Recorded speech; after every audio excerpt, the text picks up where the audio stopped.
Alright, welcome back to the channel. Today I'm going to go over how to install a subwoofer and amplifier into a F80 M3 using the Harman Kardon that came with the car.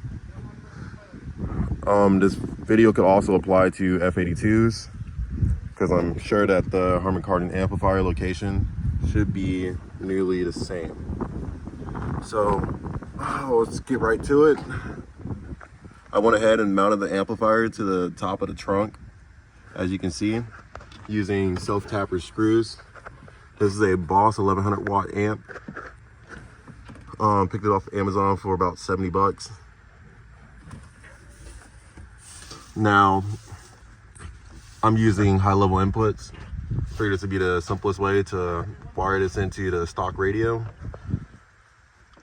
This install was really simple. All I did was run this cable up and over into this trim and down to the amplifier. The amplifier is located right here. This is a very simple trim piece to remove. Just lift up and out. Granted, if I had it in the right orientation. And I use T-tap splicing connectors to connect it to the wiring harness for the amplifier. We're gonna go ahead and pull it out so you can get a better view of it. The T-taps I used were 10 gauge for the wires, because these wires are a bit larger than the rest of the ones going to the harness plug for the amplifier. I will write below in the comment section which wire is for left and right, positive and negative, so it'll be a good explanation.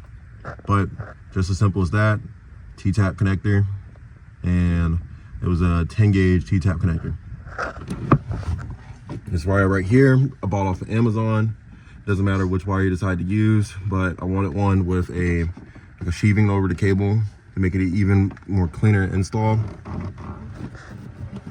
And like I said, this wire right here is ran up and over into the amplifier. On the amplifier, it tells you plus and minus, left, right, plus or minus. Same thing with the ground cable. Now, that ground cable I use to run straight to the battery because the battery is not very far. So this piece right here just lifts up and out after you twist. And I ran that wire right here straight to the negative terminal on the battery. You can run it straight to chassis ground, and chassis ground's right here, but electrically they should be the same. Sorry, I need to point at it. Here we go, right here. If you follow the negative terminal from the battery, it'll run straight to chassis ground right here. Now, I use both red cables for positive and negative for the battery. I have no issues distinguishing either because it's not that far of a run, but all I did was run negative right here and positive right here, up and over, straight to the battery. Now, I use eyelids and crimp them to get them to connect or to sit where the bolt is for the battery. Now, this fuse right here is just as an extra precautionary measure in case it shorts the ground somewhere. It'll blow the fuse. It's right here on the battery. It's not sticky or anything. From there, last thing is run positive and negative to the subwoofer. Nice and simple. 2 cables right here, back of the subwoofer, 2 cables. Very simple. Now I have to go over one more cable, and this is remote turn on. So I'm going to cut to that, but before I do that, I'll show you what I've done to run the remote turn on as of what I have right now. So this blue cable right here, as you see me tugging on it, runs up and over and then down under this trim piece, and then under here. I'm gonna cut to me taking this trim out because I have to remove the subwoofer. All right, this is back from the cut. I went ahead and removed the subwoofer and removed the trim piece. Subwoofer's right here, and that trim piece just lifts up and out.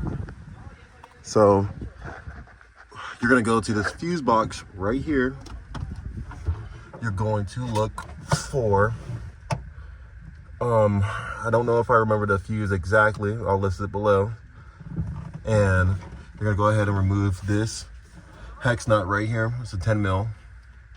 Go ahead and crack that loose and remove it.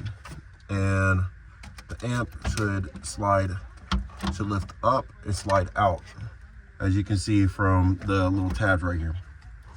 Now, this wire right here, that yellow and blue, will be used for remote turn on. Remote turn on is right here. I believe it was a 18 gauge T-tap. I ran to it, and if I can get a better picture. Here we go. Like I said, nice and simple right here. This wire run is ran right here. Still didn't have to remove any trim tools. I used something to pry on the trim piece right here, so I can lift it up to send this wire under. And that should be all for the wiring for it. Now, the subwoofer came, this car came with these little hooks right here from the factory that I'm using bungee cables to hold the subwoofer in. Picked up these bungee cables from AutoZone, and that keeps it pretty planted even when you're doing a pull or even if I'm running people, etc. The installation was pretty straightforward, pretty simple.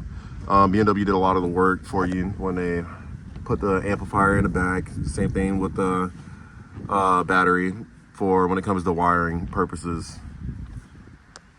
I'm going to cut now to the subwoofer actually playing audio, and I'll go over what you should look for rattlings in the interior. All right, there's one thing, like I was saying, I did want to go over was the rattles. It'll drive you absolutely insane. It's a few points to point out for future people who ends up doing this. Here, the third brake light rattles like crazy because it's rattling against this glass. Now, if you do what I did, it helped eliminate it, if not completely eliminate it. So they sell these little tabs you put on the furniture, and you can pick them up at Walmart. See if I get a better view on it. Little tab right here. Put it on each side of the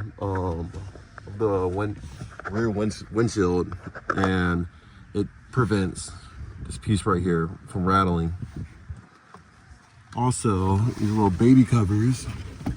Put one little tab right here for each little baby cover or baby seat cover, and it helps prevent these from rattling.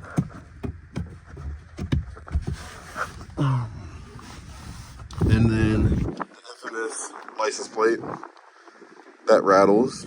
I ended up doing the same thing. Put them on the bottom because I don't like the whole look of bending your plate, and it stopped it from rattling. So now I have 0 rattles in the interior playing this. I'm gonna go ahead and cut to playing music and go ahead and wrap the video up. All right.